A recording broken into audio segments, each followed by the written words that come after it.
یہ 3 دعائیں اپنے لیے لازمی مانگا کرے۔ یا اللہ مجھے ایسے گناہ سے بچا لیں جس کی آپ توبہ قبول نہ کریں گے۔ یا اللہ مجھے ایسے گناہ سے اپنی پناہ میں رکھ جس کی وجہ سے تمام نیک اعمال ضائع ہو جائے۔ یا اللہ مجھے ایسے لوگوں میں شامل فرما دیجئے جن کے گناہ آپ نیکیوں میں بدل دیتے ہیں، آمین۔ چراغوں سے نہ پوچھو کہ باقی تیل کتنا ہے، نہ ہی سانسوں سے پوچھو کہ باقی کھیل کتنا ہے۔ پوچھو صرف ایک کفن میں سوئے ہوئے انسانوں سے، عمل زندگی میں ہو تو قبر میں چین کتنا ہے۔ ہر لڑائی جھگڑے آنا کی مسئلوں کا آخری حل معافی ہی ہے۔ کر دو یا مانگ لو معاف، کر دو گے تو ذہنی سکون پاؤ گے، معافی مانگ لو گے تو بڑے بن جاؤ گے، کیونکہ مسئلے اور رنجشیں پالنے اور بڑھانے والے ہمیشہ ذہنی اور جسمانی اذیت کا شکار رہتے ہیں۔ سکھ اور دکھ اپنی تقدیر سے ملتے ہیں، امیری اور غریبی کا اس سے کوئی لینا دینا نہیں۔ رونے والے عالیشان محلوں میں بھی روتے ہیں اور جن کی قسمت میں خوشیاں ہوں وہ جھوپڑی میں بھی ہنستے ہیں۔ لوگ سے یاد کرنے کا شکوہ مت کرو، کیونکہ جو انسان رب کو بھول سکتا ہے وہ سب کو بھول سکتا ہے۔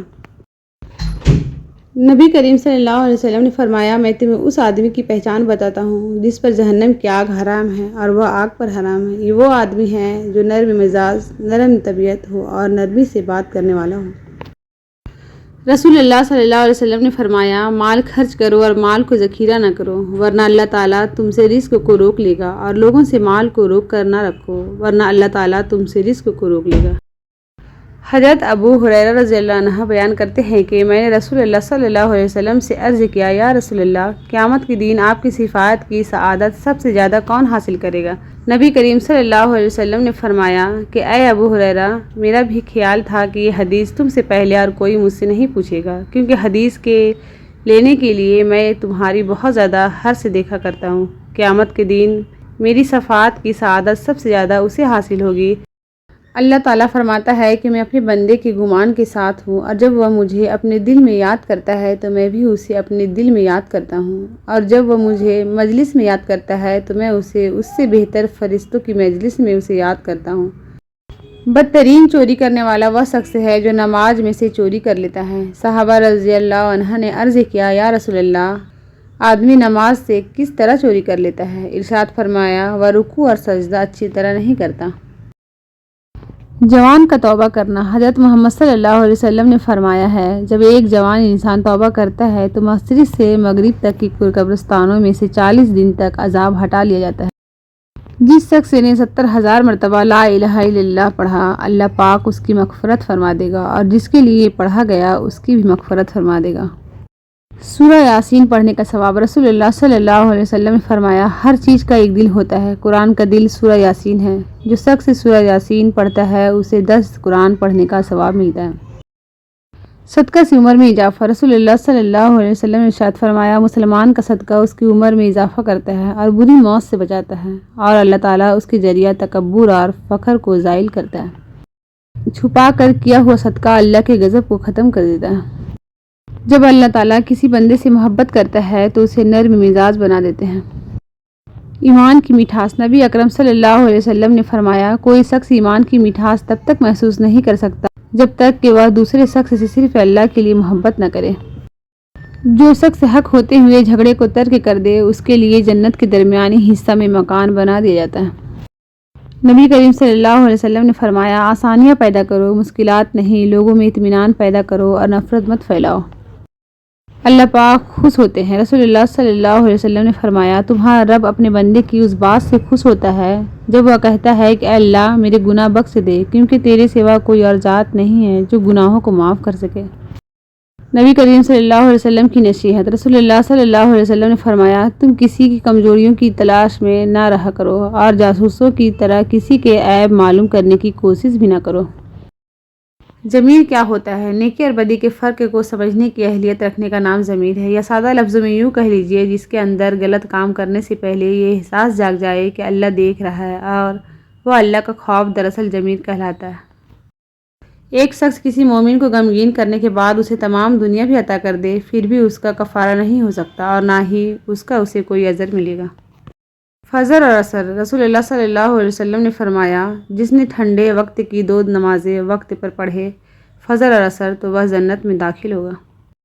اللہ کے نزدیک سب سے ناپسندیدہ کلام یہ ہے کہ کوئی کسی سے کہے کہ اللہ سے ڈرو اور وہ جواب دے کہ تم اپنی فکر کرو۔ سب سے بڑھ کر سود یہ ہے کہ کسی مسلمان کو شرمندہ اور بے عزت کرنے کے لیے زبان درازی کی جائے۔ رسول اللہ صلی اللہ علیہ وسلم نے ارشاد فرمایا، اگر لوگوں کو معلوم ہو جائے کہ عشاء اور صبح کی نماز کی کتنی فضیلتیں ہیں تو اگر گھٹنوں کے بل آنا پڑتا تو پھر بھی آتے۔ 3 طریقوں سے پریشانی خوشی میں بدل جاتی ہے۔ پہلا، خاموش رہنا، خاموش رہنے سے پریشانی کم ہو جاتی ہے۔ دوسرا، صبر کرنا، صبر کرنے سے ختم ہو جاتی ہے۔ تیسرا، شکر کرنا، شکر کرنے سے خوشی میں بدل جاتی ہے۔ رسول اللہ صلی اللہ علیہ وسلم نے ارشاد فرمایا کہ کیا میں تمہیں ایسی چیز نہ بتاؤں جو روزہ، صدقہ اور نماز کے درجے سے بہتر ہے؟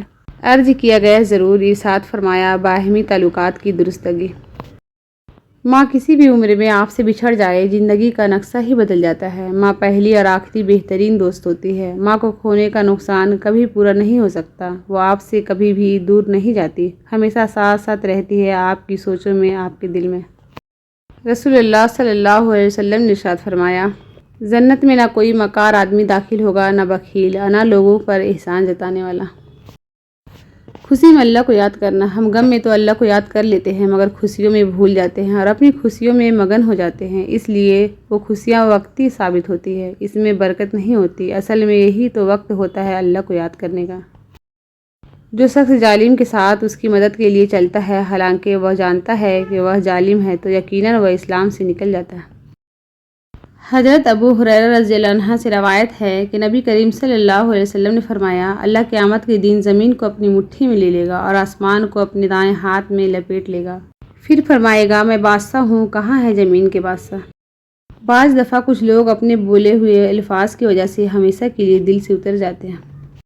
نبی کریم صلی اللہ علیہ وسلم نے فرمایا، کیا میں تمہیں وہ بات نہ بتاؤں جو درجے میں روزے، نماز اور صدقے سے بھی افضل ہے؟ صحابہ کرام نے عرض کی، کیوں نہیں، ضرور بتائیے۔ آپ صلی اللہ علیہ وسلم نے فرمایا، لڑنے والوں کے درمیان صلح کروا دینا۔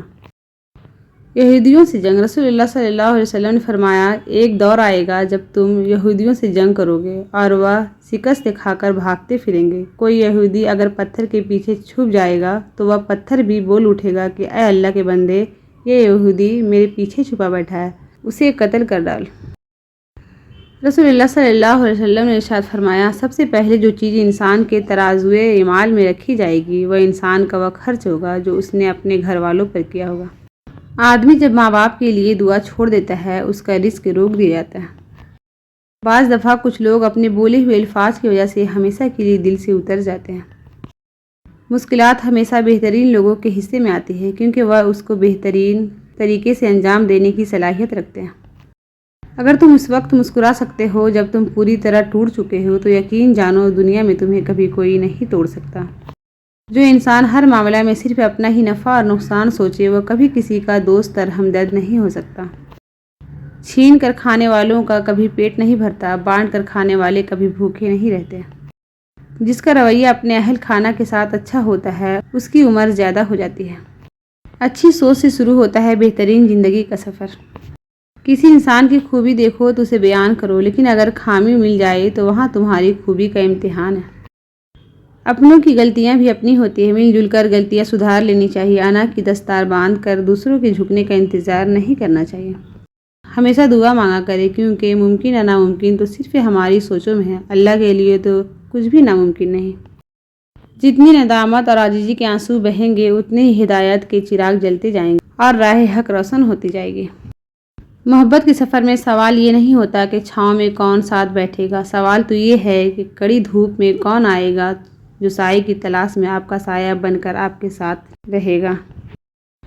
پریشان ہونے والوں کو کبھی نہ کبھی سکون مل ہی جاتا ہے، لیکن پریشان کرنے والے ہمیشہ سکون کی تلاش میں ہی رہتے ہیں۔ لوگ حسد آپ سے نہیں بلکہ آپ کی زندگی میں موجود سکون، خوشیوں اور بے شمار نعمتوں سے کرتے ہیں۔